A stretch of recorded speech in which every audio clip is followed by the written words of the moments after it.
good afternoon, good evening, good night, wherever you are. What does it mean to become Black? Today, we ask Black people. Coming up on Black Free Thinkers.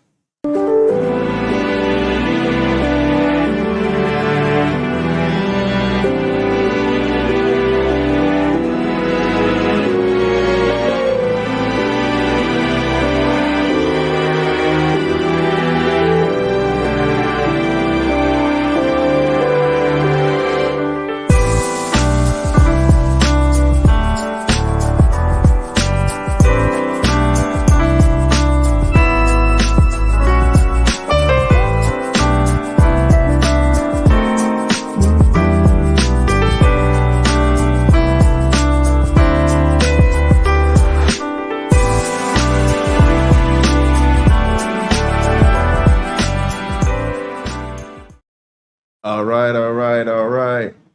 How's it going? I got Darante with me. What's up? What's up? How's everybody doing this evening? And of course, we got Maya Adkisson in the house, but I don't know where Maya went. Maya was here, and then she went somewhere in the magical fairy goddess land.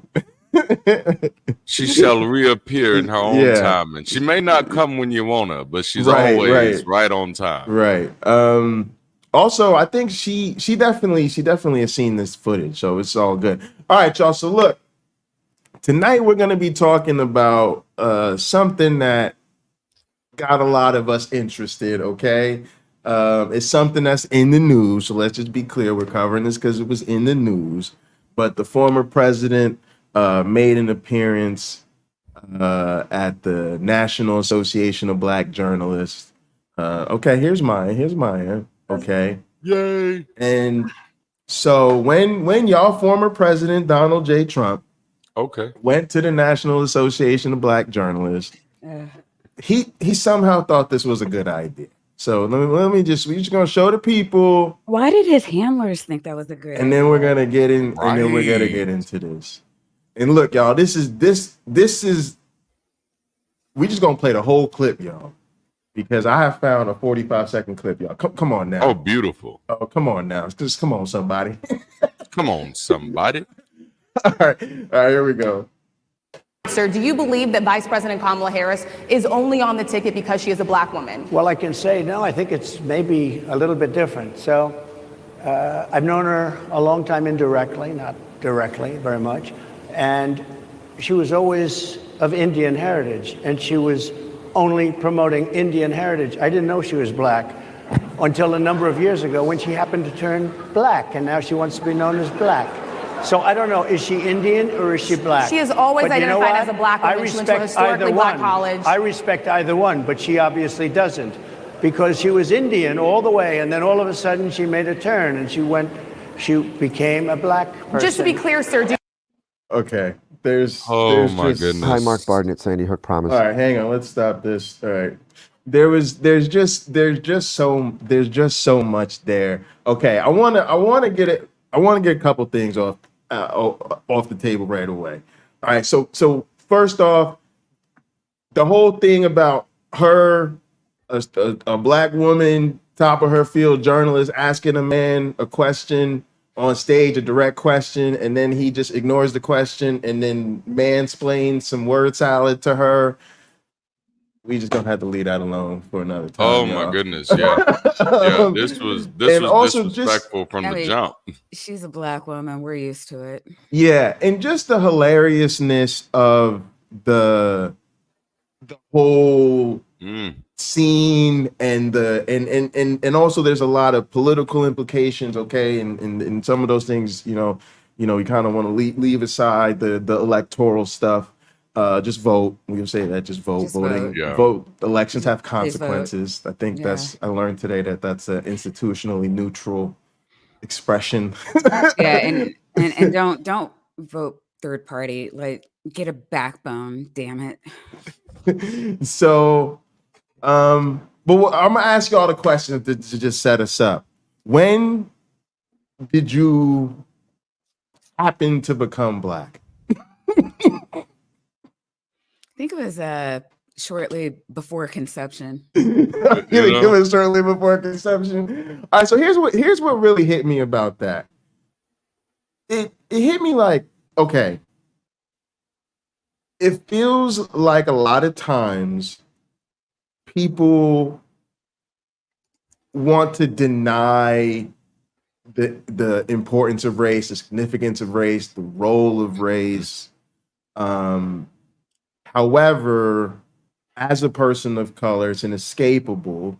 And there's always tons of negative that comes with it. It's undoubtedly almost always a negative every day of your life. Yeah. But then when it happens to have a perceived value or benefit or privilege that comes with it, it's immediately used against you. Like you're weaponizing it, you're playing the race card, you're using it.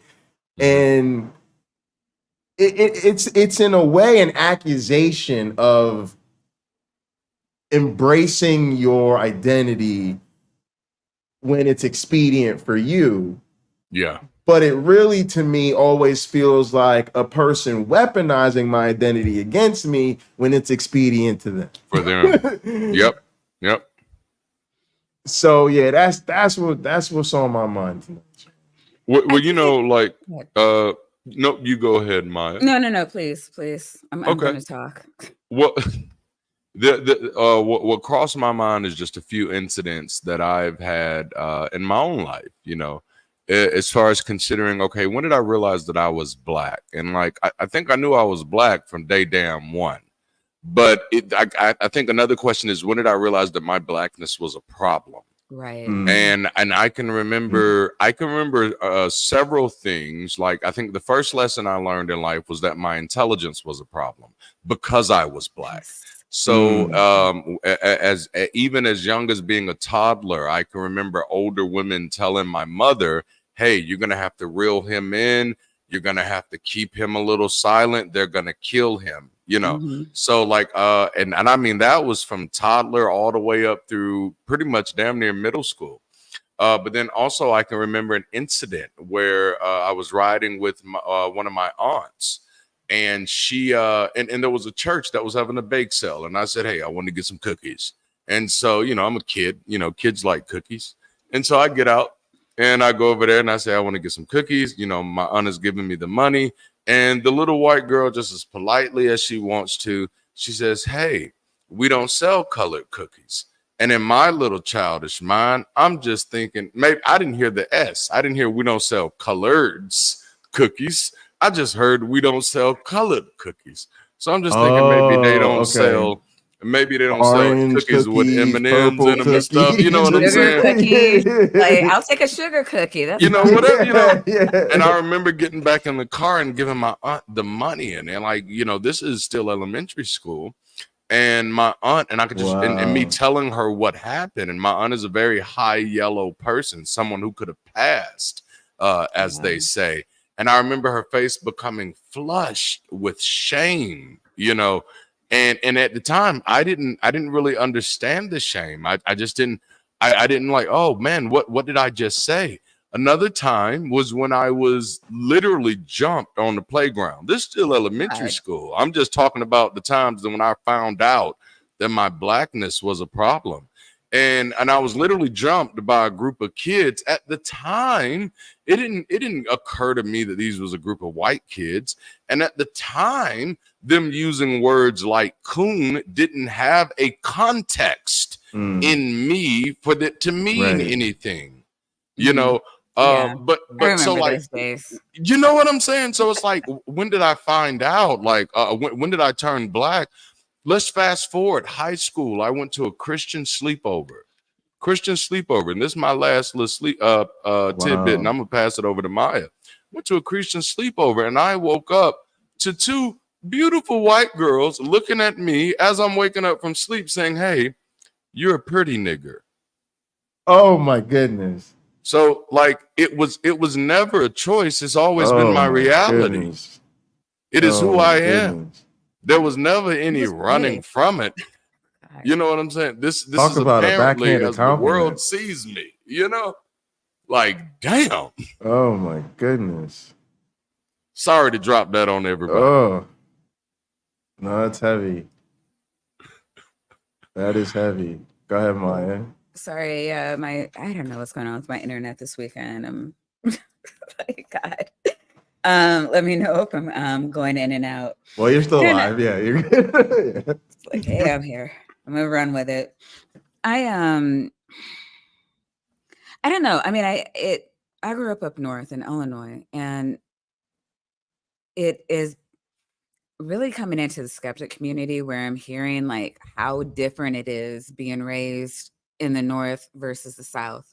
Mm-hmm. Now in the north, it's not like there wasn't racism, but it wasn't as blatant. White people would shame each other, like, you know, we're too good to be racist. However, everybody knows that there's just something wrong with the Black people. They're not as smart as us. Like that still very clearly came through. The whole reason I wanted to leave Illinois, because, you know, I felt like I was being punished for, you know, using proper English or, you know, liking to read. Man. You know, that's not what Black people do. It's what white people do. And I didn't want my kids to have to live with those stigmas. I wanted them to be whoever they wanted to be it right or wrong. You know, it was going to be their choice, not, I mean, not that anything could ever be 100% solely our choice, but I didn't want them thinking that I can't strive for excellence because of the color of my skin. Yeah. But I remember being little, like 4 or 5, and stopping in my tracks when a police car rolled up to a stop sign. It was like right in front of me. And I didn't know what to do. Like it was my first time I'd seen a real life police car. And then I was looking at him, and then he looked at me. And I didn't know what to do. So I smiled and I waved. He smiled and waved back. And then he proceeded through the stop sign. And for me, I smiled and I waved because that's how, you know, as a little kid, that's how you signal to other little kids that, you know, you're open to play. Like, yeah, you know, come hang out. We're, you know, whatever. Like, we're safe. good. We're nice. Yeah, exactly. Yeah. You smile and you, hey, what's your name? And so, like, I mean, seriously, it's 4 or 5. Like, it's all I knew to do. And he smiled, he waved, and he moved on. And I'm like, wow, I don't know why everybody has such a problem with cops. That he was really nice. I remember thinking that, and then that, I don't know, it's just like this little clip. But man, it's 40 years ago. It still sticks with me that whenever people ask me, like, when were you aware that you're Black, like that really early, you know, or like the very first time I went in to buy a candy bar on my own. I went into this little convenience store, and it was like, I don't know, our neighborhood, and there was like a corner store towards the end of it. I was allowed to cross the busy street, and it was in the corner of the 2 busy streets, so I could go there. And I was 5 or 6, and I was not in the 1st grade yet. So yeah, I had to be at least 5. And I went in there with my money, and I had 5 ones on me, and I wanted a candy bar. I'd never bought anything before in my life.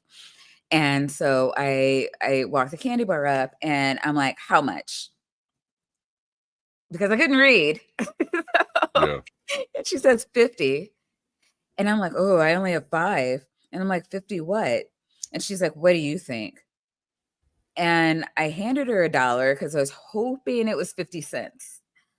But I remember when I did that, it was like kind of pensive because I'm like, is she being mean to me because I'm racist? Like, I'm a little kid. Like, I don't understand. Yeah. I wasn't used to adults talking to me like that. And I can't say, like, I'm not saying she was racist, but I remember thinking, is she racist? Because she just seems unnecessarily rude. Mm-hmm. So I know that at 5, I had a concept of racism. And I don't know really what fed into that, because clearly there were some things going on that would have put that in my head, but I don't know. But yeah, it's like you're saying, it feels like it came out like that. Like So very one thing, well aware of, the color of my skin and that people didn't like it. so one thing that struck me about that was just kind of a side note, was just the ambiguity. And I've tried to explain this to people before, but it's like when somebody mistreats you and you have some marginalized marginalized identity, you have no idea if that's why, or if they're just a jerk, or if they're just having a bad day. But people understand that's just the nature of it. And, that's a huge part of the lived experiences that you have to question, you have to wonder, because people are not going to come out and tell you, right, hey, I'm being rude to you because I don't, Yeah. Right. Yeah. Yes. And you would love it if they come out and say, hey, Maya, like, just so you know, I'm doing this because I'm sexist. It has nothing to do with the fact that you're black. Right? Yeah, and I'm Yes. glad you brought Yes. that up too, because there's such a thin line between like people treat you the same if they don't like you because you're a girl or black. So a lot of that, a lot of it just comes from talking to white women. I was like, oh, he's sexist. Got it. But there's a lot of overlap. Like the, what do you call it? The intersectionality is. Intersectionality for sure. Yes. Yeah. Okay. The other thing that was kind of a theme is that you're usually really young when you have an experience like this. And part of it is there's something about, like, you're alone or you're away from a parent. You're somewhere where for some reason that grown person thinks this is like an off the record interaction, right? They're not on stage or not on camera. You're not gonna have your iPhone out, But if you're even sometimes if a parent was there or somebody, they wouldn't say something. But it's like, and it really shows, and this is what I want people to think about. It's the cruelty that you're willing to show a child when you're racist, and it's just like that. There's just something about that literally, because I think there's something inherently humanizing about children. They're young, they're vulnerable. Even people who have whatever the vices are, you put stuff away, you button up, there's kids around, you know what I mean? Like, and that seems to just be kind of how people do things. So it's so weird to just see it go in the other direction. Oh, there's nobody around, and I'm gonna really tell this child what I think. It's kind of scary. Children also have traditionally been scapegoats for bigotry too, or for sure. Just any perceived societal slight. This child can't retaliate against me, so I can whatever. And bigots. I don't get it. I really don't. Like, it's like Jay's saying, when I see a little kid, I don't care what color it is. Like, I just see like just the joy in their eyes where I'm like, oh my God, I'm alive. Isn't it great? I'm awake. Nobody's trying to make me go to sleep. I'm just going to play, or I just want to eat this candy bar. Like, I'm so excited to eat this candy bar. And you're just like, fuck you, kid. Like, oh God, I need to stop doing that here. It's okay. Just like, I hate joy. I don't know. Kids are annoying, but That's usually my thinking is I don't want to deal. Mini human. But even that, but that's not. I'm not gonna mistreat the child. Yeah. Right. Yeah. I'm not gonna feel their joy. Like, I might ask them if they could play using their inside voice, but it wouldn't occur to me just to like be mean to kids for any reason. I might find their mom and be mean to her. Oh yeah, I do that. I does that. Let me ask you all this, if you don't mind. Have you noticed a phenomenon where there is a good black, a bad black, and then not black? And then have you noticed that the good black and the not black are very closely related in the sense that they both seem to be highly attached to European standards, whether they be academic or religious. They seem to kind of fall into those categories. Have you seen that? Like where there is the very clear view of bad black, and it has a spectrum of everything from gangsta to political revolutionary, and all of that is on the bad black spectrum, you know. And then the good black is typically, hey, you're happy-go-lucky, you're peaceful, you're conformist. But then it also gets merged with the not black, which is you're articulate, you're informed, you like to read. You might be averse to things that the majority absolutely loves. And so these things get you kind of castigated. I'm just curious, have y'all ran into any of that? Well, when you said that, Can you hear me? Wait, did I freeze? Am I frozen? Because I think I'm frozen. All right, Well, no, I got your both of y'all. voice frozen. All right, everybody's back. Okay. No, it kind of reminded me, Jay, when we were on I think my channel a few months ago when you were saying that you had white colleagues that would oh God, that they would tease you. It's like, you haven't heard that new TI? I'm blacker than you are. Yep. Oh yeah, I got that a lot. Yeah. Yes. Yes, because I was saying too, like I wasn't, you know, I was in jazz band, so I wasn't necessarily into like hip hop. You know, I was rappers I liked, but that just wasn't me. That just wasn't my, you know, how my style back then. And it was weird because I had the same kids who like didn't want me to date their sisters for one reason and one reason only. Yes. And then at the same time, yeah, they were the ones who were super into hip hop and they were the ones trying to put subwoofers in the trunk of their cars and rattle the parking lot when they came to school and sag their pants and did it. And it was like they were gonna perform blackness in front of me while at the same time, like, I can't hang because I'm black. You know what I mean? If you had dared to do that, you would have been castigated as one of the bad ones. Exactly. Yes.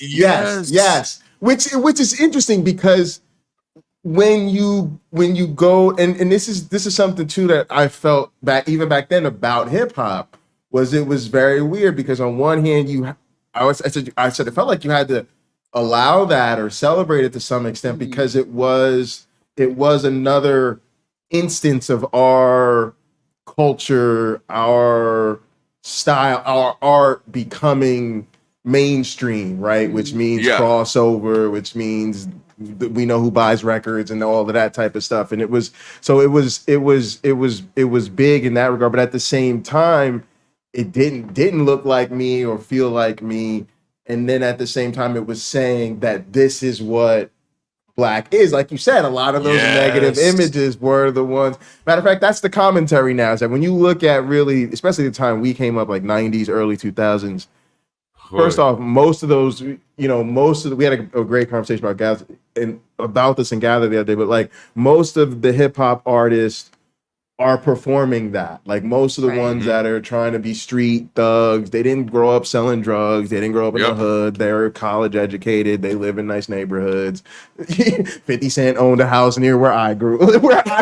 So like, come on, don't talk to me like this. You know, it's like that's something people didn't realize. So there's a lot of mixed emotions there for sure. Oh, but you know, like that's kind of like what art is, right? Like in at least a very important aspect of it is taking on that pageantry of how the world sees me and then putting it back out there in a way that's very appetizing for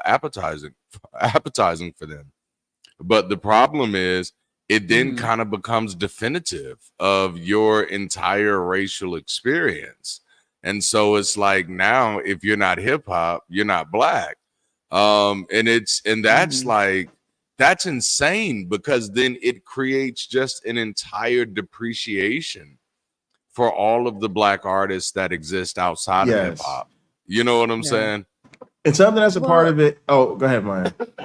Yeah, I mean, God, I have a lot to say, but just kind of riffing off of what you just said, it's almost, it feels like being an American. I mean, because what we're really saying is that we are Black people who have assimilated to American culture. Yep. We're acting like we're white when we're just being American. Yeah. And you know, yeah. But I mean, and also if you think about it, like when I know America's an empire and acting white is going to be different depending on what area you're in. But it's like the white people like it when the Black people aren't acting like them, because then we're in our place. Yes. Yes. Okay. And when you're not in your place, that's a problem. Even if they're joking, they got to call you out on it. Yep. You know, are you Black? I'm Blacker than you. Get back in your place. Yep. Yeah. Yeah. No, it was. I didn't. Yeah. I didn't like that. That, you know, that definitely, and it just had, you know, it had so. God, it was so problematic. But one thing I wanted to mention is that I think part of what we're talking about too is the whole good Black, bad not Black, is Black people participate in that too, right? It gets tied to our own upward mobility and our own sense of classism and a lot of things that come with this. Sometimes a lot of it's, you know, heavy on the religious influence to make us, you know, act a certain way. Crab in the barrel mentality. Yeah. Well, I mean, because you end up feeling rejected by your community if you fall either on the good Black or the bad or the not Black side. And so then you feel kind of forced to integrate or to assimilate into other communities, and the welcome barrel isn't really being rolled out for you over there. Right. No. So like you become a nomad, and it's a really rough place to live. And so having people like Donald Trump of all people kind of reinforce these ideologies of what it means to be Black is absolutely astonishing. Well, yeah, Donald Trump knows his place in the status quo, right? And it shows too the ignorance, because I think, and I always say this, like there's nothing Blacker than having your Blackness questioned. And I think what happens is for someone from his perspective that's ignorant, he thinks like we're gonna fall for the cheap trick of, oh, she's mixed. Oh, so now we're gonna try to like divide her up, figure out her heritage. When first of all, bro, we've seen this with like every Black. They did this with The Rock. They did this with Tiger Woods. Like we've been down the show before. We already know this. But also, again, just not realizing that this happens to so many Black people, and it's not just what is your composition? Were both of your parents Black Americans? Like, maybe that is one part of the conversation, but for there's such a broad spectrum of Black people who have all had their Blackness called into question for one reason or another. And everybody can relate to that. We can all relate to, and for some people it's too Black, right? but even somebody who's been made to feel a certain type of way, because again, that's isolation, right? That's the person who gets a job, you know, and they show up, you know, how they normally talk, how they normally dress, and all of a sudden people treating them differently. That's very isolating feeling, right? And so I think it was just so short-sighted, and that was part of it, was not really being a person of color, just not realizing that, bro, that's not going to land the way you think it's going to land. It's actually going to set this whole spectrum that, again, because he wouldn't know. Why would he know? Like, he just wouldn't know. All the wealthy know how to do is divide and conquer. Yeah. You know, that was the agenda. It's very clear. And it's really sad because, you know, in 2024, we shouldn't be treating people of mixed heritage as an either or situation. It is absolutely possible and absolute reality that Kamala is both and. And so to say that you were Indian at this moment and you weren't black, like this is absolutely ridiculous. Right. And like, it's it's offensive on all sides because, children of mixed culture, they do have their own, bag of issues.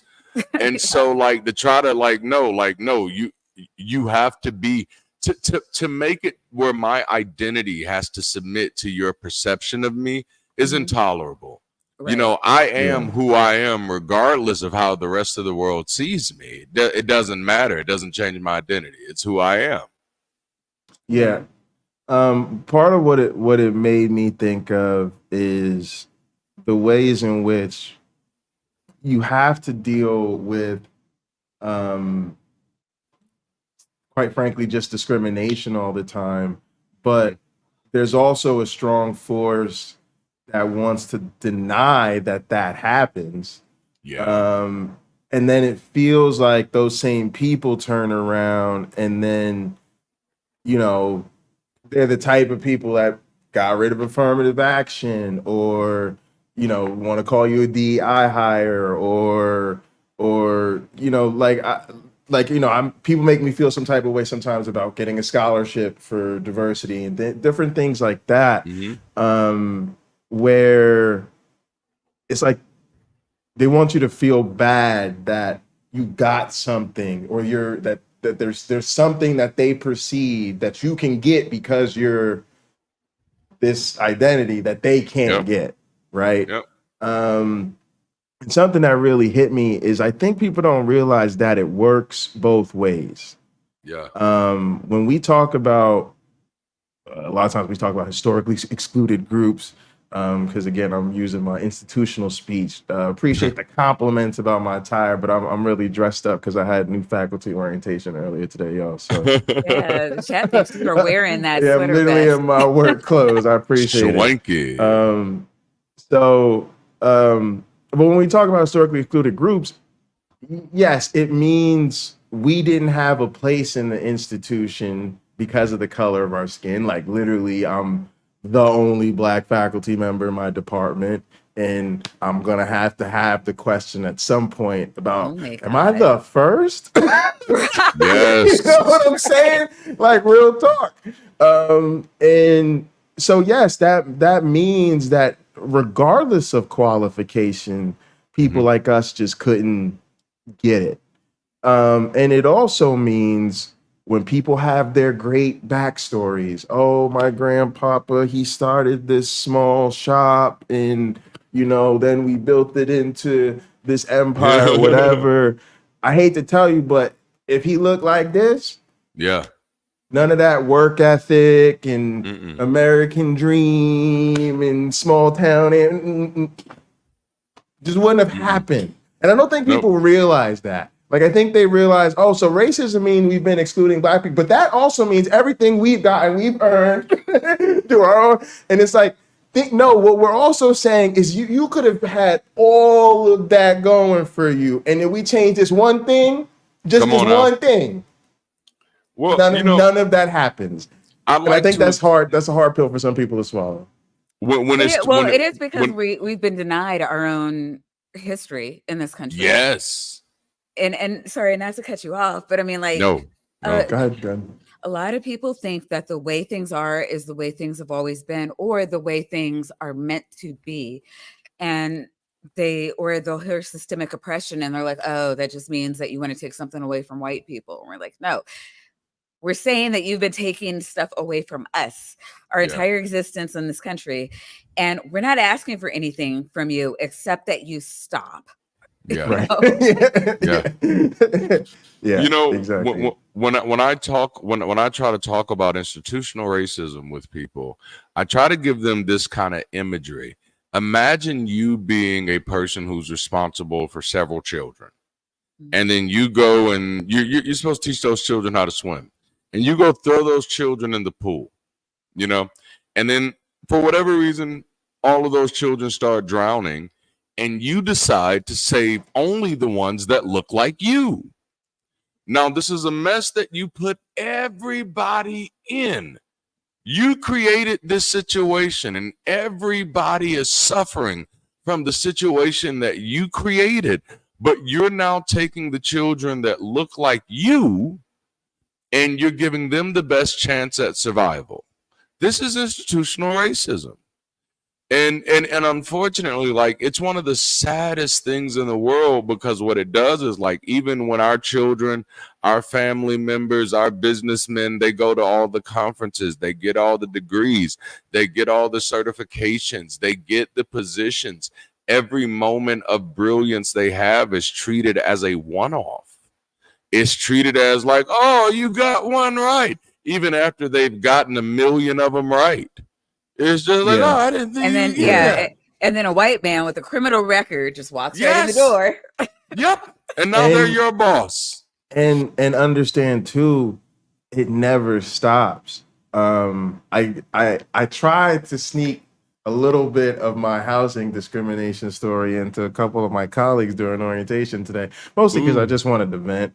But part of it is something I know, if I were to have a little bit more leverage at my institution, it would be a serious conversation, is I appreciate you guys trying to hire more diverse faculty, but now let's talk about how to actually make that work and what that reality looks like. Because if it wasn't for the fact that my family lives here, this would have never happened. Yeah. And it's because the institution is not aware of the extra resources needed, the extra burdens, the extra things we have to do. And so even when you get those opportunities, when you get those jobs, there's a post hoc, there's an after story. And a lot of times it's just harder because you just don't, first of all, you don't have the same economic base in your community to help you do some things. That's the point, right? And a lot of times, I'm gonna just say something. When you get to a certain level of business or your profession, white folks just do business that assume access to resources. It just assumes you got access to it. Don't worry, the institution will pay you back later. Don't worry. Oh, yeah, we take care of that, but it doesn't start till like 2 years later. Yeah, you'll get this, but it's like after 90 days. Yeah, and then for them, that's just cool. That's just that works out apparently. That's the language of privilege.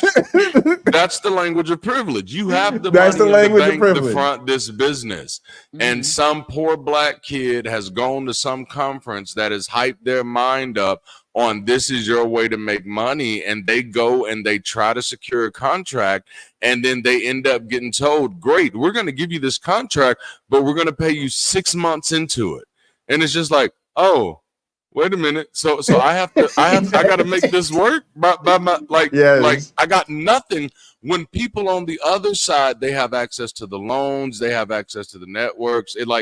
It's damn near criminal. But I've often tried to remind people that slavery wasn't just the subjugation of a people. It was putting people out of a business economically and making them dependent on you. And that is something that this country has never wrestled with. Yeah. And go ahead, Maya.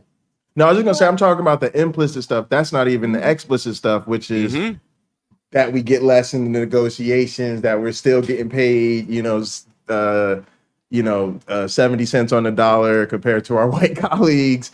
And people like Maya have to deal with the intersectionality of also being women and being underpaid. So my point is just to say that just because we even get the education or we get the career or we get the job title, please don't think that means we have equity with our peers within that job title or career or whatever. No, that's not even, no. Nope. Doesn't exist for us. I could go on an epic. I could just like, I don't need these men here. Let me tell you about women. Right? Well, I mean, just think, how many times have you had to train somebody who was less qualified than you to be over you? So I'm in Baltimore where it's 60%. They say it's 60% Black, but I am always competing against other Black women because, I mean, I know Black women just in the country outnumber men 2 to 1 in higher education, but like out here, a bachelor's degree is like a high school diploma. We are running stuff out here. We have a Black, Baltimore has a Black male mayor right now. The last 3 were women. Yep. Black women run this town. It's crazy. So when I have to deal with Ooh. people, it's like stupid people. It just legit is like the content of your character is bad. Like, why is she here? But Yep. I understand that I live the life that all Black people wish they could live. And it's not that it's easier, but I never have to worry if I didn't get a job because of the color of my skin. And it's nice. Yeah. Because I, worked hard to move out of an area so that my kids would never feel that. Yeah. And I don't know. I don't know. It's like, one part of me is proud. Like I moved out here with like $2,000 when that was like, talk about this. Talk about this. Yes, this is the real struggle, right? Like right. it's a real struggle. Like whether to be proud or to really wrestle with like, why the fuck did it take that? Like, why should this have to be my existence? But also, what does it do to my kids who don't really understand racism? Mm-hmm. Ooh. That bothers me. I feel like as a Black mom, and my daughter gets it. My daughter studies it. Just intrinsically, she's into Black stuff, like Black culture and African culture. And my son is just very much an American boy, and he doesn't understand what everybody's complaining about. Yeah. Like part of me feels like a failure as a Black mom. He understands that I say, stay away from the police. If one talks to you, keep your hands where you can see it, where he can see it. No sudden movements. They're jumpy. Bullets hurt. But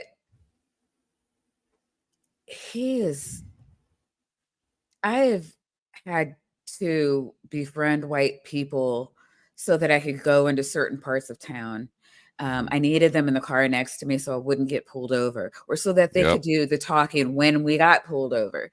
I've been told that, I couldn't come in, again, Catholic school, couldn't go to a friend's house because, the only people of color were the help.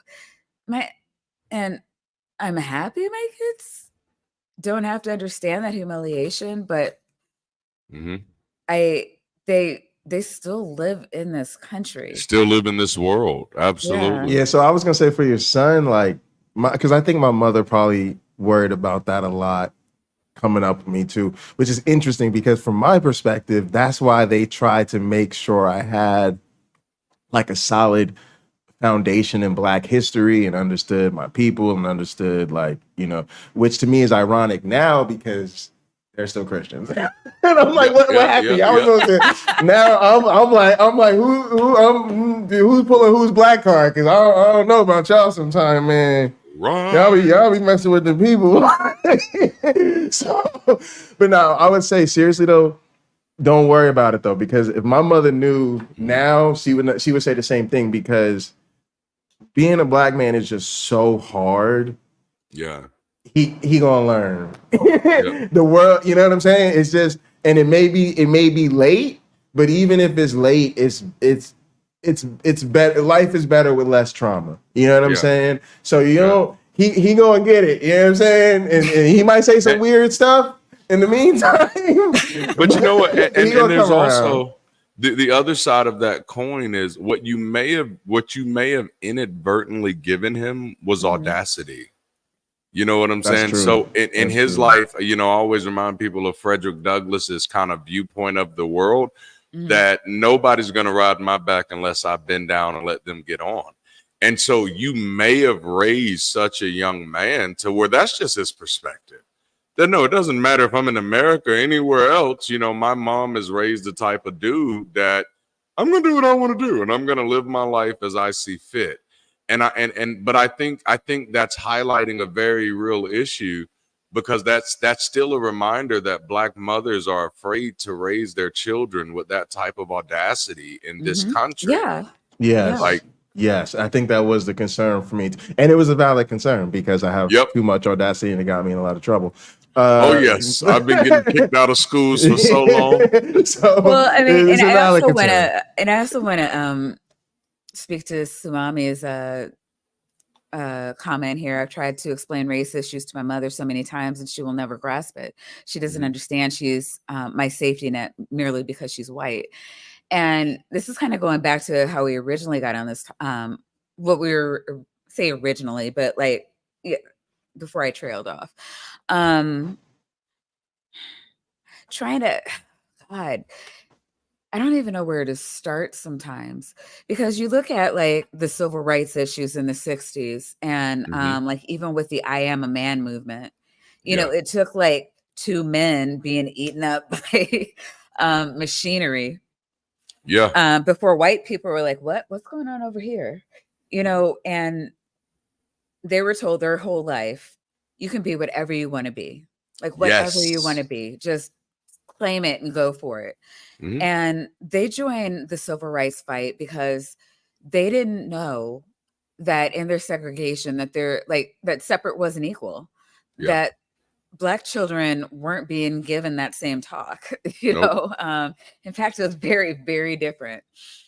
And, you know, we go through all of that, and still, like by the 1980s, these same people that stood next to us as we marched for our civil rights in the through the 60s and early 70s, then said, yeah, they probably are welfare queens. Come on. No, that's facts. You know, no, they probably are all crackheads. Facts. I'm like, how did this happen? Yep. Yes. I'm looking at, you know, looking at history. Like what was it that like angered white people so much that they stood by even the Blacks? And it was being lied to. And then the same people 15 to 20 years later. We need to lock them all up. I hate to go there, but honestly, a lot of the flight of whites from a lot of the cities that have still never recovered, like Newark, Detroit, those type of cities, they fled and blamed race riots. Thanks, we appreciate that. Like, come on, like, but that's what I mean. Like, these are the same people that were marching the streets and this shit got real, and then they left. Had it not been for the invention of the camcorder, like they still wouldn't believe us on, you know, police brutality, which thankfully has opened their minds to like, oh wait, maybe they have some merit with the other things that they are talking about. Maybe industry that has its roots in slave catching might not be good in a progressive society. But see, I want to go back to that separate but equal, because I feel like in many ways that was a comfortable lie. I don't even understand anybody. See, it's always a dance between the people who know exactly what they're doing and I guess the people who they're getting over on. But for me, it's like people recognize that. If I said, when we say separate but equal, people's ears burn. Oh, that's bad. But again, y'all, what does it mean to live in a good neighborhood, to send your kids to a good school, to have a good job, and attend one of the good churches? Well, and you know, for most people, those are all spaces that there are no Black people. Right. Yep. Right. And just to give a little context to this ideology of separate but equal, it comes after Reconstruction. And especially for the South, much of what happened in Reconstruction is that there were black politicians in place all across the southeastern states, now known as the Bible Belt, often called the Black Belt. There were black politicians in those states who got bills passed that created things like public education, created things such as food programs. And then after the deconstruction of Reconstruction, and you get the enforcement of these Jim Crow laws, all of a sudden all of these things that these Black communities had worked really hard to put in place were now zoned to be on the white side of town. And so then it's like separate but equal ideologically isn't an issue. We're separate but equal with Canada.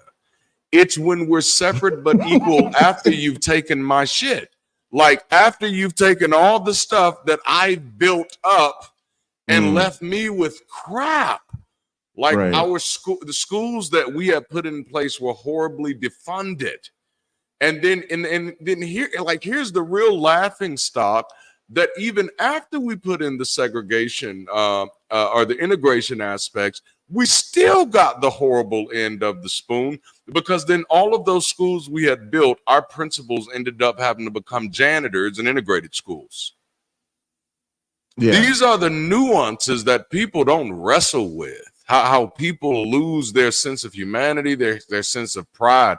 Imagine being the principal of one of those schools who's got your doctorate degree, several doctorate degrees, and then come in and being told that, hey, you won, you get to be a janitor at one of the integrated schools.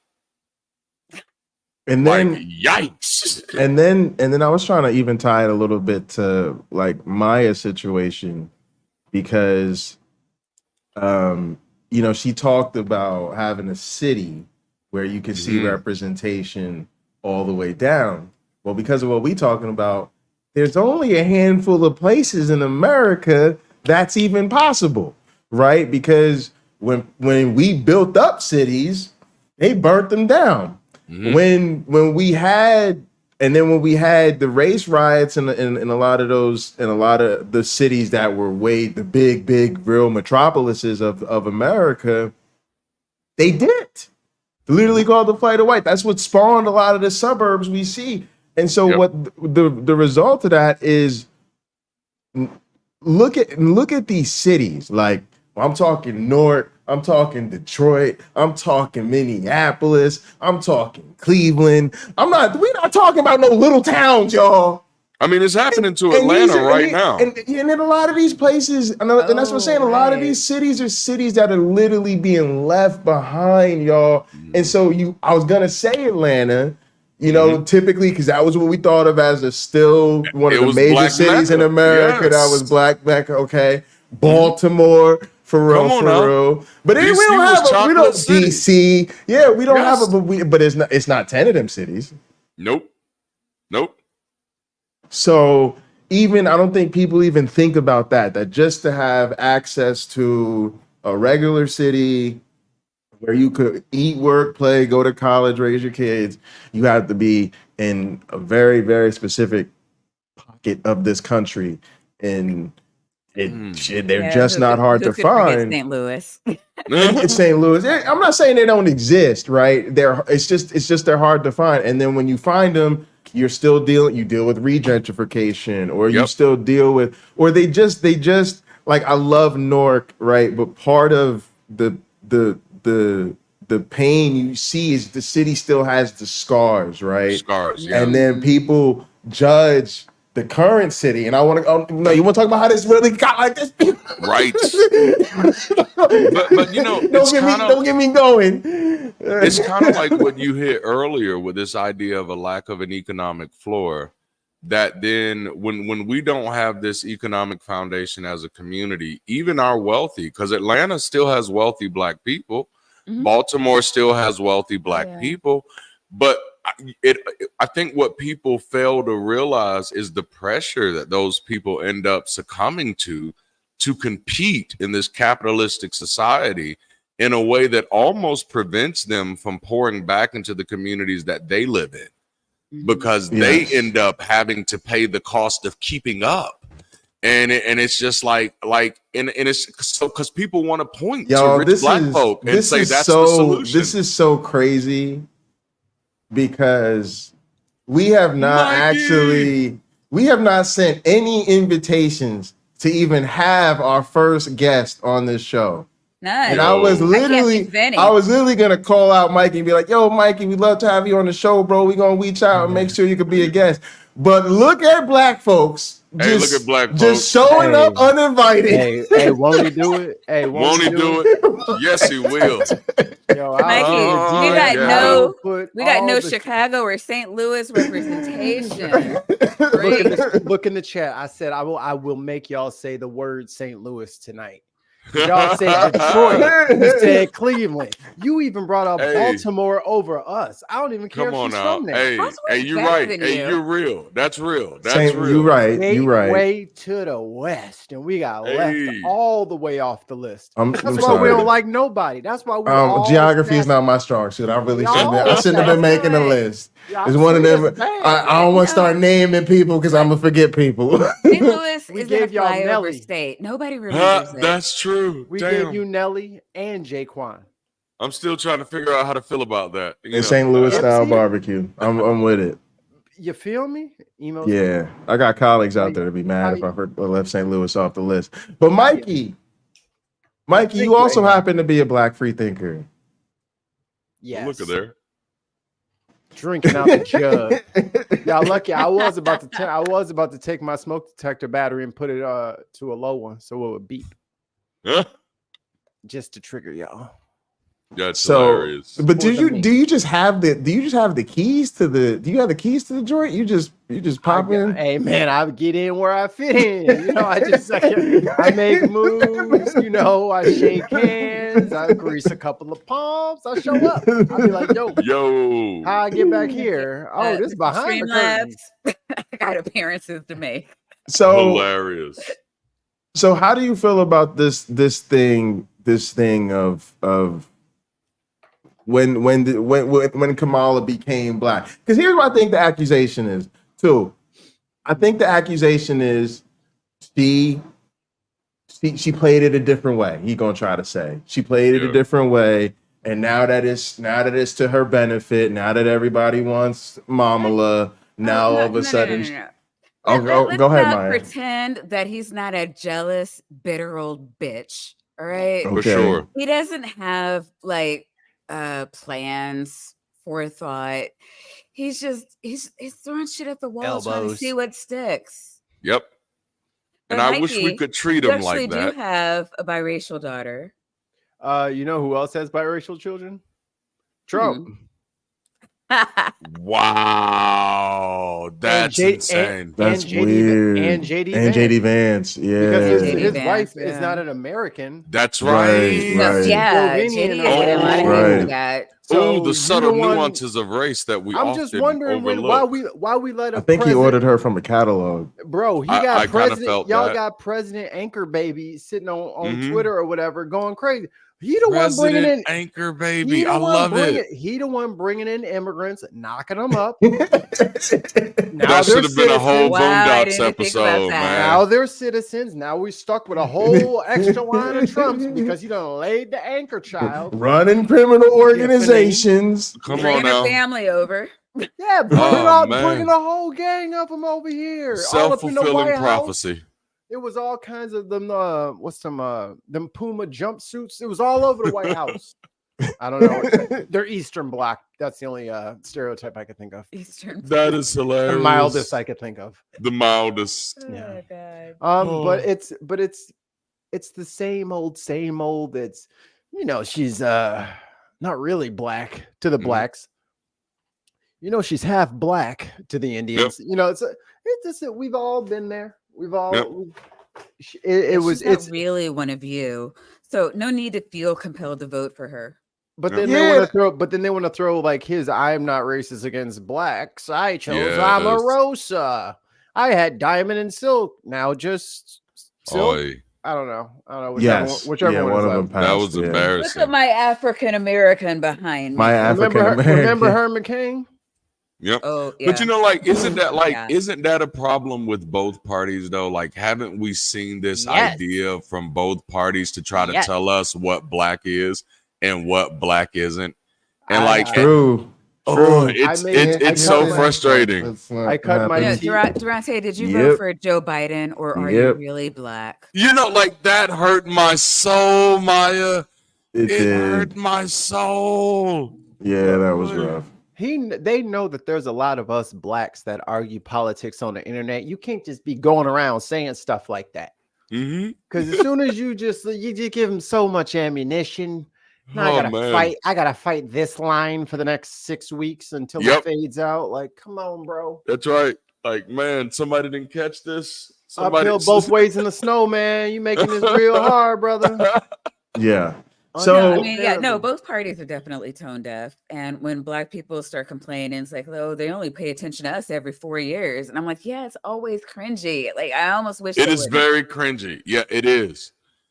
Oh my goodness. Oh, that can be a whole conversation in itself. You know, like even us being faithful to politics. I remember a Black pastor one time, and he was one of money church pastors, but he did preach a series on African Americans in this country, and he said it is a damn shame that we have fought in every war for this country and have gotten nothing back for it. And to this day, if you tell us anything is going wrong, we will sign up and do whatever it takes to make it better.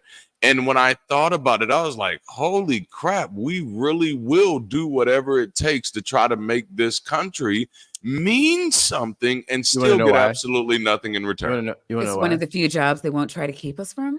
Ooh. It's we don't have anywhere to go back to. That's it. That's a heavy conversation. We need this place to succeed because we are the children of this experiment.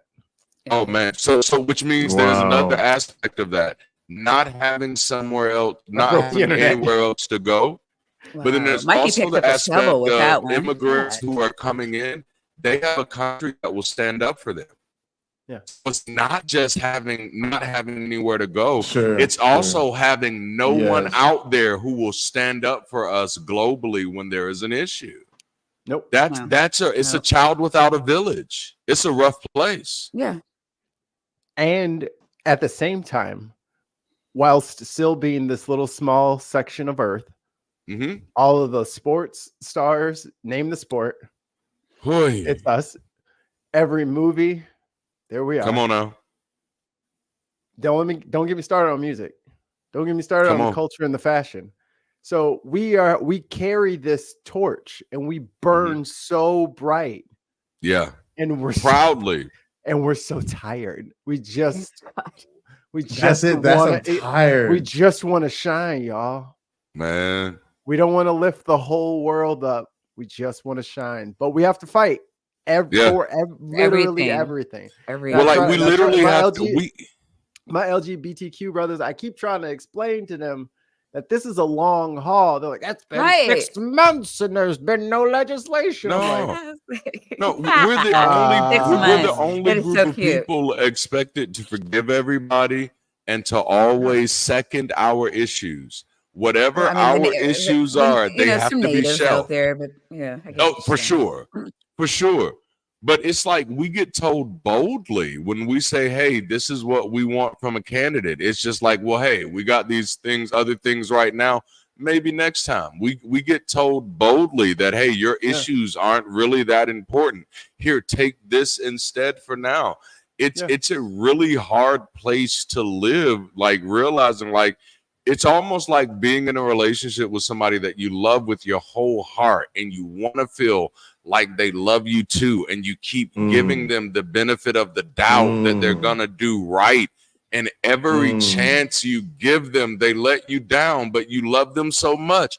And that has become the image of us magical Negroes, that no matter how bad you treat us, we're always going to be there to forgive you and to nurse your wounds.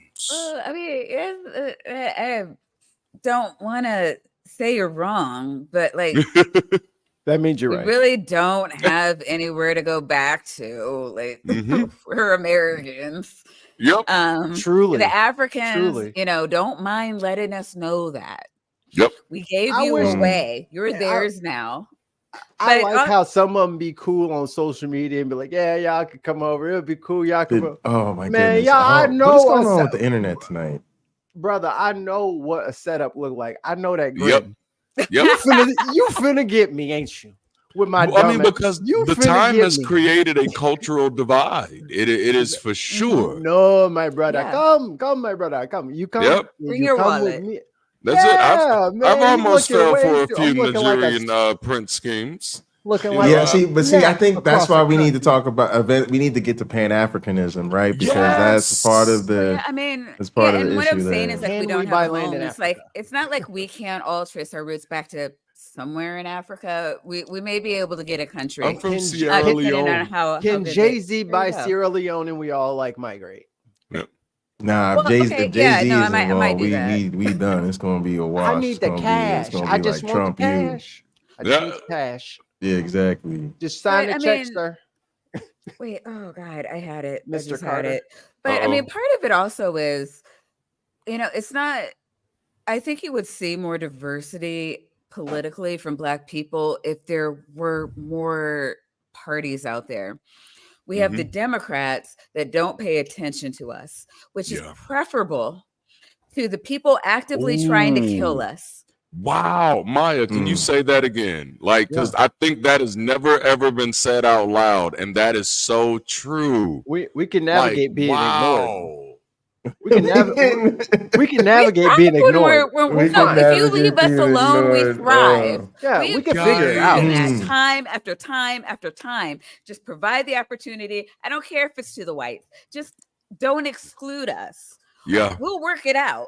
Yep. Right. And then there's the Republicans who are like, no, we Let's want to take have everything. this GI Bill and give it only to the white people. We want to pull them all out of your Long cities Island. and then deplete it of any resources.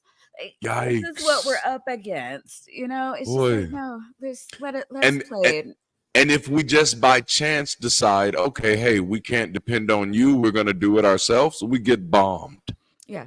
We get bombed or we get marketed to death where our people decide to stop supporting the things that we're building and leave us. But see, that's the thing too. It's like in to do that and to do all of that, and then to be told that what you do get or what you do have was only given to you because you're Black. Boy. I just can't. That's the part I this whole can't. thing? He could have, because it was an easy setup for, well, no, I mean, she was on the ticket. She's clearly qualified. She's the vice president. So, Yep. But it was back to playing the identity. And I want to touch on something too, because there's a lot of slickness. Was the actual DEI hire? Come on now. About that. There's a Come on now. lot of slickness that goes on out there. Yeah, they think they slick. You don't And know what part you're of it is, all right, so Trump's not that sophisticated, maybe, okay, but the people that pick up his narratives and run with it. So part of what you'll see is they'll show the pictures of Kamala with her family, with her Indian garb. They'll show her younger, looking professional. Like, they'll try to basically say, look at Kamala trying to pass. Kamala out here trying to pass as a white girl. Oh, maybe. Okay, well, look at her out here trying to be Indian. And it's in the play to us is like, she's always denied y'all or run away from her Blackness or something like that. And again, there's nothing Blacker than having your Blackness questioned. Yep. Even the most darkest skinned woman who leaves in a dashiki in her natural every single day understands having to think through those choices.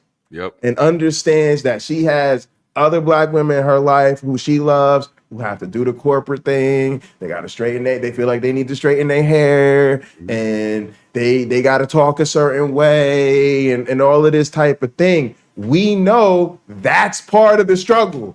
That's part of, we know we got to look like this for faculty orientation. That's it. Well, like, and also that she reserves the right to look like that and still be Black. And like that's what I'm saying. That's highly offensive for them to be like, oh, look, here she is in a suit. See, that's not Black, and then like, here she is in Indian garb. Look at her. That's not Black either. And it's like, whoa, where the fuck are you? I'm sorry, where are you pulling this definition for Blackness from? I would like for her to show up to the debate with Mike Rose. Come on, chewing gum with some acrylic square tip frosted nails. I want her patting her micros the whole time. Yes. I want her to What? snap at least 60 times. throughout the What? debate. If that's what y'all want to say, because she could do all that and still talk you through a Listen, table. Because you're listen. Come still on a now. felon and she's still a prosecutor. So That's we already know how this it. conversation goes. Hallelujah. You've both been here before. Come I on know now. some Be a moderator. sophisticated politicians, some city councilwoman. Shout out to my girl Mildred Crump. Okay, that will Come be on now. at the city councilwoman meeting. Whip the chicken out with the napkin. yeah. Okay, munch In down. the foil? Okay, handle council business. Handle in the foil. Handle council business in the foil. Okay, and then whip your ass in spades. Okay. So don't act like we can't do. 'Cause we can Come do on all of now. that. No, I mean, but we can like, do all of that. Everything Mikey just said though, like Jasmine Crockett will do that. Oh, that's And- Oh, that's my and girl. That's That's every my girl. Friday. Like I think I've seen her do all that. The other thing that's too is I will say this. I had one colleague in the room who skin was dark as mine today. I actually had a few. I had a bunch. Okay, but one was from Sri Lanka. Okay, so let me tell you, people over there, they get dark like us. So it's really funny to use Indian against black people. Right. That's a weird one. I don't know where he thought he was going with that. They're some of the darkest people on the planet. Like, So- well, I mean, like when you No, really it's get like down they into are it. racist. All they know how to do is like they are trying so Divide and conquer. hard. But But yo, I mean, they're her dad is racist though. He's running a racist campaign. Like Yeah. he is trying so hard to like define the N word without saying it. Like Yep. it is eating him alive. Absolutely. Isn't her dad Jamaican? Like, Something yeah. Yes. So Like, India and the that's- West Indies, India. Come on now. What you trying to say? It don't Like, even don't make matter. me go through my black consciousness stuff right here. Yeah. You know what I'm Yes. saying? But like, this is like the correlations are there, and it's insane. It's just insane. Like, really, the deeper you get into it, there's really nowhere you can go where you don't find dark people. You know what I'm saying? In the same context where there's really nowhere you go where you don't find light people. This is just the reality of things. Absolutely. And so to think that, oh, someone is Indian, they can't be black. So there's not black Indians. There's not Never. black Right. Mexicans. There's Right. not black Asians. Right. There's not Right. black South Americans. Like, what the hell There is was this happening thing here? called the transatlantic slave trade, Darante. It was Yes. black people were shipped Shipped. all over, Like, literally. freaking Amazon, all over the earth. Oh And my then God. guess what? We are drop dead gorgeous, and That's people it. can't resist us. That's it. And there's more of us all over. So yeah. And you know, like there's some fascinating research out there about, I think it's around between 9 and 1100s, that the black folks of the Polynesian and Melanesian islands were seafaring folk and traveled to the South Americas, which is how the South Americas end up getting this plant called the yam, which originated off of the African continent. But it was, of course, because the Melanesians and the Polynesians, their ancestors was off of the African continent. So you just get black folk everywhere. Like even in the Philippines, you have the Los Negros Islands where they have to deal with the Negritos and have to try to, deal with their history. This sounds like a Reddit joke. It does. All right, so hang on. Negritos and Negro land. Like, all right, hold on, man. So hang on a second. It was a Wayne, Negro land. shout out to Bruce Dang Flying Wayne. Wayne said something to me one time. He basically said part of the reason so many people reject evolution is because they can't stand the Africanness of it. Like that bothers them more than the apeness of them. Like it's not telling them they're descended from common ancestors with chimps. It's telling them that they're from Africa that they can't handle. What do y'all thoughts? Like it started with black. It started with black. That's I was the about hardest to say, thing. that's the Oh, thing. they hate it. They can't stand it. Yeah. Because if you really think, hashtag not all white people. We're talking about racist tonight. Yep. Yeah. No, I'm But see, talking like, about all of y'all. I had a friend. Y'all. I had a friend who had a very, successful church. And when he first started this church was 50% white and 50% black. He did one teaching. And then the war. One teaching. And that teaching was demonstrating that just based off of science, there's no way that Adam and Eve could have been white. If there was an Adam and Eve, this was his little teaching. His church today is less than 3% white. They out of there. Like Outta they, there. His church today was like, Outta burn there. down. Give me the- That roll was it. it. Bring that collection plate back now. yes. Bring it back. Pass it Yes. backwards. Yes, I'm taking mine out. Give me my $20 bill. I didn't give you $20 for you to insult me in front, like, of, my, wait a in minute. front of my granddaughter. No, My I great look, granddaddy was what now? look. No, I'm he gonna tell you wasn't. too. I noticed a lot of monkey, not black. crucifixes. There's a lot of crucifixes around campus. So a lot of these crucifixes are made out of two different materials, Yeah. and they do that so that the cross is dark and Jesus is white. Wow. And so it's very interesting. Like I just because it's different too. Like Lighting. It's just lighting. let me tell you, it's different too. Like if you're like somewhere and it's a lot of Christians, right? Because it's a lot of crosses. And you're like, oh, Yeah. crosses. But when you put a crucifixes everywhere, you have to depict Jesus on it. So now it's rubber meets the road. Yeah. How are you going to depict Jesus? So it's very interesting. Very interesting choices get made. And don't be drawing Jesus in flames on that cross, because we know what else you mean. Okay. Right. Come on now. Exactly. Oh, I don't man. trust. I don't. It's and this was but the- that's and this was the a thing- whole nother thing. And this That was the just, thing- it's like trauma, just responding to Right. that. This is the thing I forgot to bring up earlier. You guys forgot to mention that we also got skills. We learned skills during slavery that we could. Yes, be so we did. thankful. Thanks, Florida, for telling us. Thank you, that. Jesus. And they also learned gave us. marketable skills that we could never use because we're freaking slaves. And if you earned any money, we blow you up and take it. That's right. But they also gave us the good book, which still has Oh, its the good hooks book. so deep into our society that we are now the weirdos. Mikey, it has us so deep in a good book that before we went live on this show, me and Darante listened to a call-in on the line, and homie could not say there's no such thing as good slavery. And matter of fact, he had to say that like sometimes slavery could be good. And Forrest, and then they just ended the call. They're like, yeah, we're done. Yeah, well, you're not. You've had enough of this guy yet. But that's where we're at. So literally all of this in the year of our Lord 2024, before we could go live with a panel of black free thinkers, y'all are still doing the slavery apologics on the internet. Yeah. And We you have to know, they're listen to people who they're only cannot say doing slavery this. is bad. Go ahead. No, Sam. and these are racist though, right? Because slavery would be bad if it were like, oh, free range slavery. Anybody Yep. could be enslaved. Yep. All of a sudden it's like, oh no, they think that they're exempt from slavery. If it was people with Slavery is traffic, the if thing it was that you people do with to traffic black tickets- people.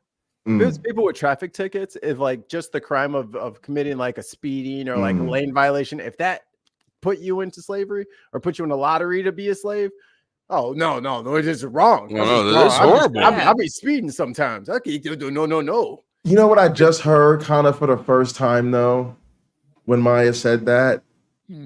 When they say, oh, it was because it was the culture of their time. And then they'll say, like, well, if you come up in a culture and slavery is part of the culture, I never heard in that, just like it would have been in the American South, right? Like if we was coming up, then they would have been like, well, it's part of our culture. That's why God seems to be fine with it.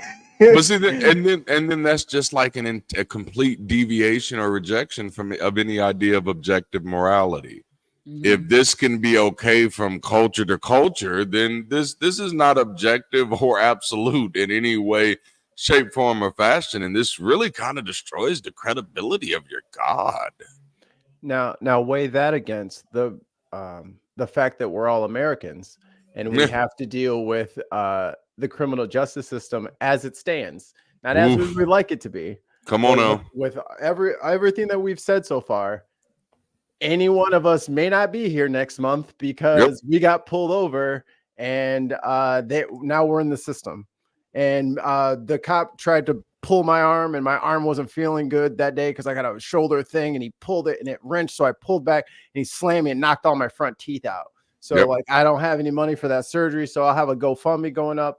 Like, I've been living that life since middle school. Trauma. So that's the reality of black free thinkers, is as much history as we know, and as far into the future forward as we can see. Yep. We still got to dodge the same old traffic cops. We still got to watch out at certain gatherings to make sure that we just don't get caught up in the beautiful system that we've funded. I've had glasses also, broken, wrist bruised, been tased several times, been locked up against my own volition. I've had to defend myself in court. Had to have kind of like the awareness to know that court-appointed attorneys were not working in my best interest. I've had to navigate that shit, and in many cases, knowing that no one else would really help, because that's the power of criminality in this country. Yes, it is very much so. What do they call it? The scarlet letter. Once you are stained with that identity, that's it. That orange F. That's it. Yes, for sure. But you also have to remember, though, that we have like a segment of Americans who won't tolerate prison reform because they believe that, the Black people need it. Yep. It keeps them in line. It's a deterrent. Mm-hmm. The jails are filled with white people. Yeah, like we can't. We can't. What do you call it? Model the criminal justice system for the white people because it'll benefit the Black people, and then they'll do more crime. Yep. It's just interesting that certain people who, let's just say, have a very long record with a lot of felonies on it, Darante will do. It's me. Will do. No, definitely not him. Will do speeches with a wall of people behind them, and they're all holding back the blue signs, and they're talking about not letting in the criminals across the border. And they're talking about letting all the January 6th people out. It's just very much. I remember when it started, I would say, "Oh, good, we don't have to have this conversation anymore. We don't have to listen. We don't have to talk to them about law and order anymore. We don't have to listen to them talk about crime or justice." But actually, we do, because they just do it anyway. Psych. Yeah, exactly. Yeah, like and then all the thin blue line flags came out. Yep. Yo, they crumpled them flags right up on January 6th and then went right in the garbage on January 7th and said, "Let me get my flag out of here." Man, I paid a lot of money for this flag. My bad. I was tripping. I know I broke this over a police officer's head, but maybe I could glue this back together. This flagpole is bent from that dude's spine. Oh. Damn it. Gotta stop giving him the calcium. So look, y'all.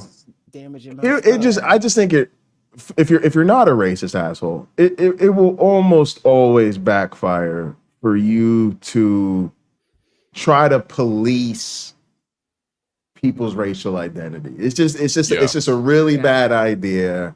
Yeah. But if you're not a person of color and you're trying to do that to people of color, it's gonna come off terrible. I mean, I've had people try to tell me that I'm privileged and I can't have dealt with a lot of problems because of race, because literally because of my streaming setup. Because I have a screen behind me and nice equipment in my studio. And then I have to explain to those people that those are things I got doing research grants and that I didn't even pay for them. Now that's the fucking difference. You know what I'm saying? And it's like, we just don't. I pay for everything that I have. Like, it's mine with my money that I work for. No. What is that? My little girl brain. What is that? And fuck you. I still went through some hard shit, and you can't take that. Exactly. Yes. What is that? Was that a Logitech mouse? You don't really know about systemic racism with a Logitech. They didn't even have good equipment. I don't even know why anyone listens to him. Look at that chair. It's clearly got lumbar support. This is literally, but this is what they've said. It's like a real thing. Stop trying to be crazy. What's black jobs? It's this idea that there is this acceptable image of blackness, and it's this image is subservient. This image is kumbaya. This image is, can't we all just get along? Trump said something black jobs, and he meant it with his whole chest, though, right? Yes. And Biden had to drop out. He's like janitors. Like that's, oh man. Oh, the nuance in that. Like, It's like damn. the help. The help. But I saw this coming years ago, though. You know, it's a black job. The president of the United States. Come on now. So Yes, it is. he needs to move over. And just to remind people, there are more African royalty on this planet than any other form of royalty. So, just a reminder, that's also a black Skeptic job. Haven does not endorse any particular candidates, parties, This is true. or political positions. We're just saying no, elections no. have consequences. I'm trolling Donald Trump. That's I'm not right. telling you to vote for Kamala Harris. No. I'm telling you to vote. Vote. Yeah. Just get out there. The comments of Mikey Famine are those of him alone. And That's do not indicate the thoughts and opinions of Skeptic Haven. We need I've been that, rolling we need solo that dolo. before every show. That's it. That's rolling all we solo need. dolo. We need that disclaimer. Yeah. All right. All right.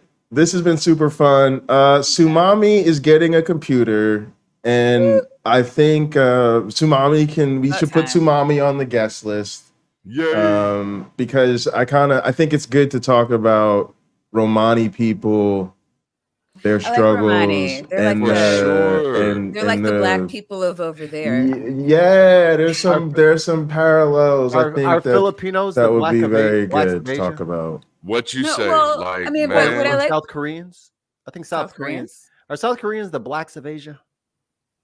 Hmm. I don't know. From what I've seen on YouTube, black people are the blacks of Asia. You've seen it's like a whole genre of look at Asian people being racist to black people. I think the thing that African Americans are learning is that black anywhere is just black. That's true. How you're gonna be treated. Yep. Everywhere. Yes. I mean, I'm talking places they will get on the bus, they won't look at you or they'll hold their nose when they're around you. I'm talking all types of stuff. We wouldn't even like in America, we throw hands, you gonna act like that. Right. Even Bubba and them ain't gonna be like that. Like Man, if you don't think I'm gonna have a villain monologue if I move to Japan and everybody start being all discriminatory towards me, oh man, I'm gonna walk around like I'm gonna have the pain from Naruto. I'm gonna have the pain music. Yeah, I'm going full Ronin Warriors on this joint, bro. Shoving people back with my magic hands. Hey, no, but that would be I a good am the villain conversation of the story. And that would be a good conversation though, because like the Romani, there's a couple of countries where they're kind of being demonized and redlined, and then we're seeing a lot of parallels between their outcomes and a lot of like inner city black youth in America, which proves our point that when you marginalize people and strip them of their resources, people of any color or shade are going to have the same outcomes. Because why? People are people. You give people resources, they thrive. And when you take them away, you see similar outcomes, because the will to live is going to trump any law you can make. I don't care about, not about your law that says that I'm not supposed to steal. My children are hungry. Stop it. And I lived there, and I was definitely very much, especially as a kid, fuck your law. I got to eat. So I'm getting these Viennas, I'm getting these sardines, and I'm going to fit these crackers in these shorts so I can have me some type of lunch. And it really was what it was. And that's a sad place to live in this country. And I think that also speaks to the travesty where the system is so broken that even all white people can't even benefit from it the way that they want to. This is how bad this shit is falling apart. This is what happens when you try to marginalize groups. Yes. You try to, when you vote against your own interest to hurt other people. We don't have laws that are set up to just benefit one group anymore. Some innocent whites are getting caught in the web. Friendly fire. Well, and I was saying this. I was on TKA stream the other day, and I was saying, white people, this is not a black fight, because the things that they do against black people immediately affects the poor white people. And know what they're trying to do? Minimize the middle class. That's so it. You know what you're about to be? Black. Come on now. Fight with us. Yeah. This is our fight. And I just think they'll get here on CP time. They'll get here. I just think, come on. I just think that we, with the resources we have, nobody should be living like this. And this is one of those things where it's almost the one thing I really want to reach across to Christians on.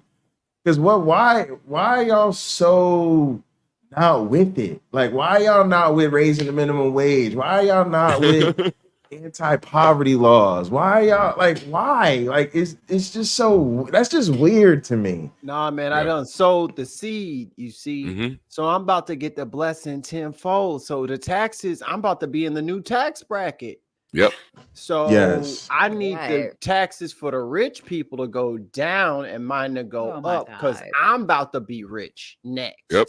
Yes. And see, I was gonna say, Chris, I've tried to, even now, like I noticed it's like now when I hear a story of like Black entrepreneurship, like the other day, my dad was telling me a story. I was like, yeah, I met this guy and he was talking to me how he makes these t-shirts and he's buying them for like $0.25, man. He's like, oh no, I'm selling for like less than $20. I'm like, so he's exploiting the hell out of people. So we need to Pretty stop. much. Yeah, we need to stop praising There people you like go. that. Yeah, I'm not. Absolutely.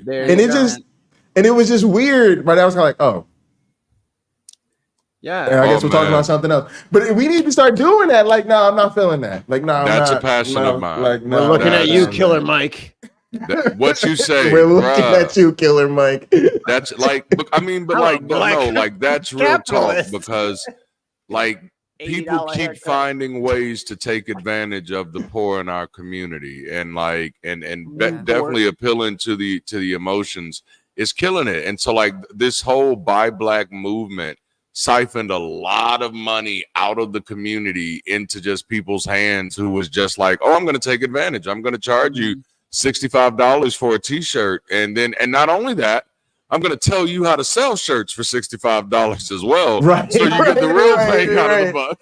Right. Yeah. Like, no, not that anything ever has to be an us versus them kind of scenario, but every other community takes everyone else's money, brings it into their community, and then the money gets spent several times over inside the community. Yeah. Whereas we will hump under one person for 1,000 years and then give that money to them back to the same person we just worked for. It's not a great economic strategy. Completely bypassing our community altogether, unless you give $5 super chat to Skeptic right now. So somebody came through and put a chat, Kamala equals World War III. So I just banned them and deleted their comments. I don't even have time for it. I just don't, because this type of stuff we talk about, people just literally think they can just come out their face and say crazy stuff, just crazy stuff. I'm not even dealing with no mods. I just skipped the whole justice process. Let them come. They will break against. They will break against my shield. Ask my mods. They know. Sometimes I just go through the whole. Jay has Go through no the tolerance for whole trolls. charge, inquiry, investigation, judge, sentencing, execution, all of it in 5 seconds. I'm not named after a horseman for no reason. Let them come. I love it. Let them come. I remember. Go Man, other account, big boy. I'm right here waiting for you. Mikey's from like back in the day when we used to just like bat around trolls. It's like, oh man, I hate socialist. He's socialist. What's his name? What's his name? Corman kind. I'm gonna turn you into a sock puppet before this day is over. Don't you worry about it, big boy. Puppet. Lamb chops. This is the song that doesn't end. Come on, hush puppy. I got something. All right. Look, y'all. Let's get our closing thoughts in here. They're not going to keep giving us the keys to the building if we keep getting noise complaints after hours. Yeah, but I know Darante has to leave too. So Darante, you should go first. Oh man, closing thoughts. Well, just first, like this was an excellent conversation, and like it was awesome to have Mikey being able to join with us. And just like the big thing is like for me, and it's like it's not even just being black, it's just being human. Nobody else gets to define my experience. I am who I am. I am a black man. I am a human man, and I get to decide that, nothing I do changes that. If I go through a season of my life where I'm like, I actually rap. A lot of people don't know that. Like I'm not trying to rap professionally because, like over there. I'm not trying to be that guy. But I want rap. to talk to you about the Avengers Initiative. Oh, like, you know what? Like that hit me on so many geek levels. But so like I engage in hip hop, but I also engage in the corporate culture. I am so many things, and it's about damn time that we get to the place where we give people the liberty to just be themselves and recognize that their identity is personal. It's theirs. You don't get to define it by any of your societal standards. You don't get to tell somebody when they're black or not. And it's more importantly, to really, when you're looking at anybody who identifies as black, and understand that that's just another part of the mosaic of what it is to be black. That's just another piece of that lived experience that ties into that greater masterpiece. And so those are my final thoughts.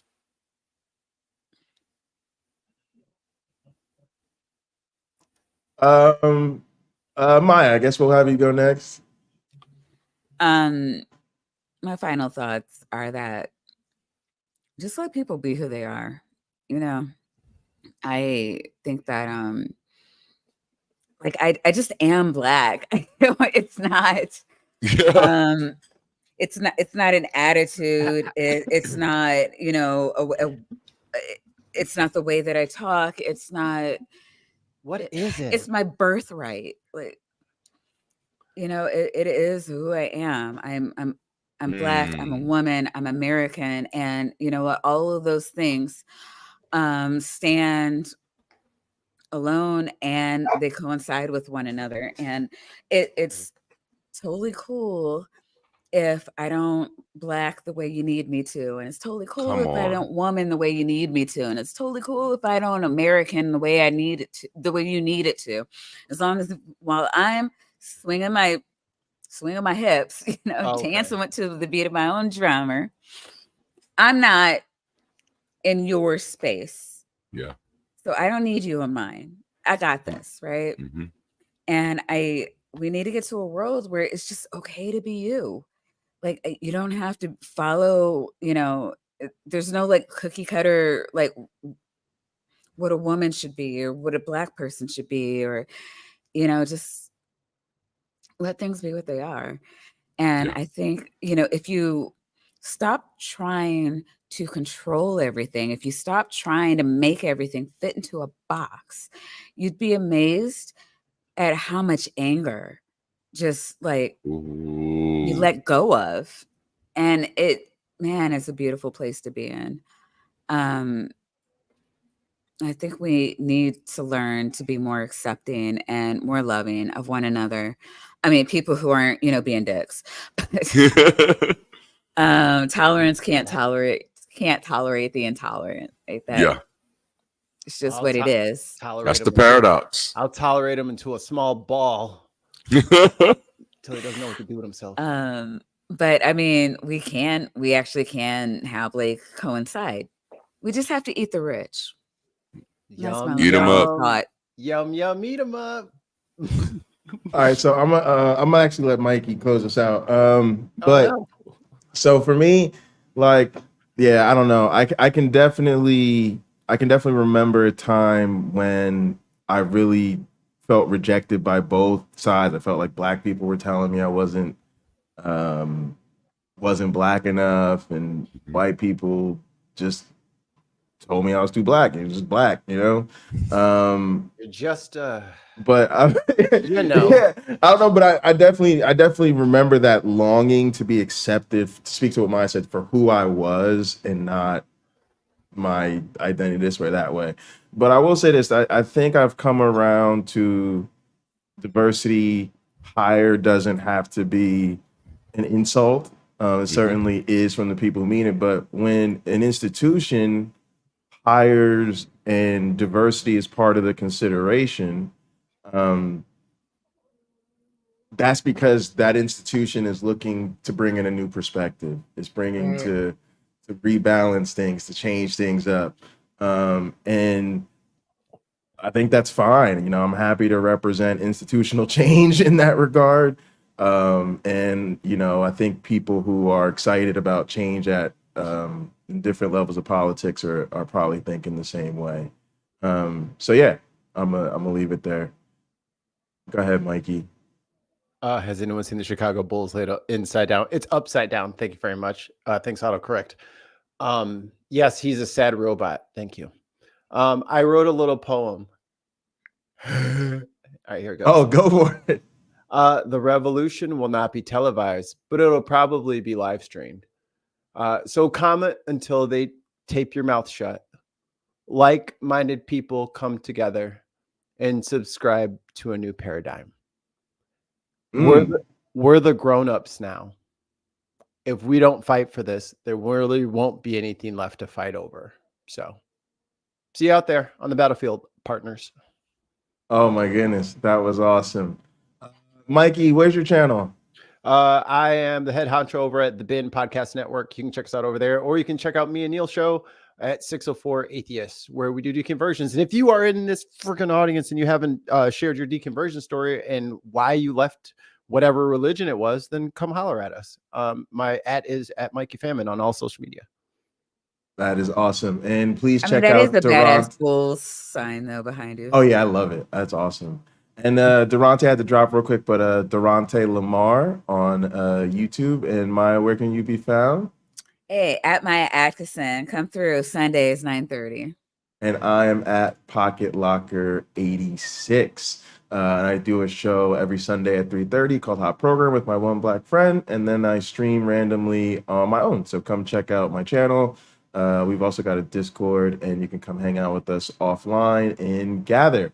All right, so don't forget to check out the other shows on Skeptic Haven. Tuesday is the Secular Soapbox. Thursday is the Sunny Spot. Saturday is the Global Atheist and Women Atheist Unload. And Let's Talk on Sundays. And we will be with you every other Monday around 8 here on Skeptic Haven. And I want to thank the patrons, Paul Camish, Puck, Helen, Greene, Logan, Fisher, Amanda McLeod, Eric Ozols, Rion, Deneen Murphy, Dan D, Michael Wiseman, Sonny Shell, Aaron Coalson, and Phil Calderone. All right, gang. Thank you guys so much for tuning in. I really appreciate it. See you next time. Bye, And I'm guys. gone. Thanks for coming.